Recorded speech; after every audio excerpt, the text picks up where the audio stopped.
We actually got kicked out of the Viper room, though, from the residency because our guitar player, he was kind of an alcoholic. He was a little older than us. Yeah. He kicked one of the candles accidentally. Supposedly it was an accident, but it was he was just in the moment of his guitar solo. He kicked the hot wax thing right into the face of the security guy on accident. But he was so drunk, he fell over while he was doing it. So he kind of kicked it and fell over.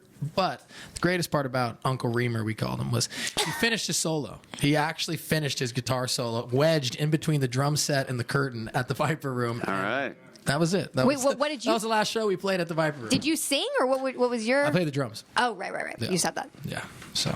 Do you still talk to him, Uncle Creepy? I haven't seen Uncle Reamer in a while. No, he was the man. But no, I do not talk to Uncle Reamer. You think maybe anymore. he's at like Promises Rehab Center? No, I think that was years ago. That was about 5 or 6 years ago. So I think he'd be dead by now. If he was still doing what he was doing. I'm sure. I actually ran into somebody who had saw him and said he's doing great. Oh, good. I'm happy. He does music for commercials, actually. Which is interesting. That's like a big business in that. Good gig. A lot of residuals. Yeah, you get you just make music. All those commercials, you don't realize that somebody is behind that making all that music. I feel like making music for commercials is like the equivalent of like getting married and having babies for like anybody else. Like that's like the settling down of the DJ business. Leaving the Viper room. Yeah. Doing Kleenex jingles. Yeah.